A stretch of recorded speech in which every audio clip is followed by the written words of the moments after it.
কুষ্টিয়া শহরের প্রাণকেন্দ্র মজমপুর মোড় এলাকায় কুষ্টিয়া স্টোরস যে পেট্রোল পাম্প আছে সেখানে কিন্তু এক প্রকার যুদ্ধ করে যে বাইকাররা আছে তারা কিন্তু পেট্রোল বা অকটেন নিচ্ছে। আজকে এই পেট্রোল পাম্প থেকে যেই তথ্য পেয়েছি প্রত্যেককে মাত্র 200 টাকার পেট্রোল বা অকটেন দেওয়া হচ্ছে, এর উপরে কিন্তু কাউকে দেওয়া হচ্ছে না। এই তেল নেওয়ার জন্য দেখতে পাচ্ছেন যে শত শত বাইকার বা যে হোন্ডা চালকরা আছেন তারা কিন্তু তেলের অপেক্ষায় আছে। মানে দীর্ঘ ভিড়, দীর্ঘ লাইনে এই যে এইভাবে দাঁড়ায় কিন্তু তাদেরকে পেট্রোল নিতে হচ্ছে। এখানকার চিত্র দেখেই বুঝতে পারছেন যে কতটা অপেক্ষা করতে হচ্ছে। গতকালকে এই পেট্রোল পাম্পে সর্বোচ্চ 500 টাকার পর্যন্ত পেট্রোল বা অকটেন দিয়েছে, আজকে দিচ্ছে মাত্র 200 টাকার। কুষ্টিয়া শহরের প্রাণকেন্দ্র মজমপুর এলাকায় যে কুষ্টিয়া স্টোর তেল পাম্প আছে, এই তেল পাম্প থেকে আপনাদের সাথে যুক্ত ছিলাম আমি রাজু আহমেদ। জানাচ্ছিলাম যে এইখানকার এই যে ভিড়ের খবর আসলে মধ্যপ্রাচ্যে যুদ্ধ পরিস্থিতিকে কেন্দ্র করে আসলে জ্বালানি তেলের সংকট দেখা দিতে পারে এমন শঙ্কা এবং এমন পরিস্থিতিতে তারা তেল নেওয়ার জন্য হুড়োহুড়ি শুরু করেছে। অনেক কষ্ট করে নিতে হচ্ছে, কারণ দেখতে পাচ্ছেন যে ভিড়, দীর্ঘ লাইন। মাত্র 200 টাকা তেল নেওয়ার জন্য কিন্তু অনেকক্ষণ অপেক্ষা করতে হচ্ছে।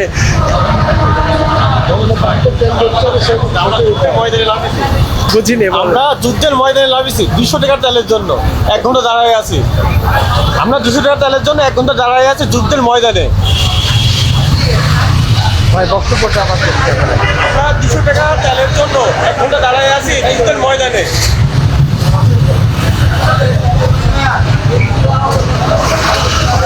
এদিকে Kushtia police line school and কলেজের পাশে যে এমআরএস তেল পাম্প আছে সেই তেল পাম্প টিকিটে কিন্তু পেট্রোল এবং অকটেন নেই।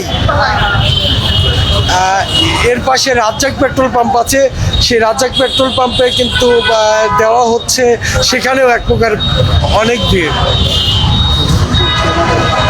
গত কয়েকদিন ধরেই কিন্তু এমন ভিড় দেখা দিচ্ছে, তুলনামূলক অস্বাভাবিক হারে এই ভিড় বেড়েছে গত কালকে থেকে।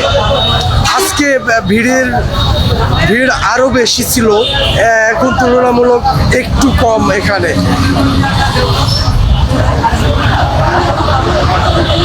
মধ্যপ্রাচ্যে যুদ্ধ পরিস্থিতির কারণে কিন্তু এই বাংলাদেশে পেট্রোল, অকটেন এবং এই তেল সংকট দেখা দিতে পারে। এজন্য কিন্তু সবাই পেট্রোল পাম্পে ভিড় করছে। সরকারের পক্ষ থেকে কিন্তু আজকে একটি বেঁধে দেওয়া হয়েছে যে সর্বোচ্চ 2 লিটার পেট্রোল বা অকটেন নেওয়া যাবে। এছাড়াও কিন্তু আসলে যে রেশনিং পদ্ধতিতে জ্বালানি তেল বিক্রির জন্য সরকারের পক্ষ থেকে নির্দেশনা দেওয়া হয়েছে।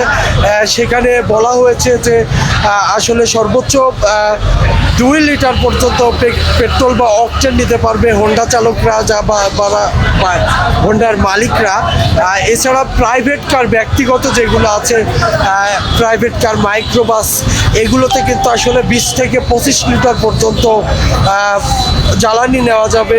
এছাড়াও আসলে লোকাল পর্যায়ে বাসের জন্য নির্দিষ্ট দূরপাল্লার যে বাস বা অন্যান্য যানবাহনগুলো আছে সেগুলোর জন্যও কিন্তু সরকারের পক্ষ থেকে আলাদা নির্দেশনা দেওয়া হয়েছে জ্বালানি তেল নেওয়ার ব্যাপারে। এবং পেট্রোল পাম্প বা তেল বিক্রি প্রতিষ্ঠানগুলো যাতে সেই নিয়ম মেনে চলে সেই ব্যাপারে কিন্তু আসলে জ্বালানি মন্ত্রণালয় থেকে নির্দেশনা দেওয়া হয়েছে এবং বলা হয়েছে। দর্শক দেখতে পাচ্ছেন যে কত ভিড়।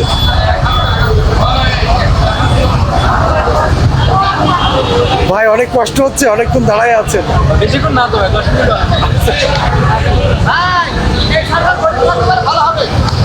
হ্যাঁ, আল্লাহ ভরসা।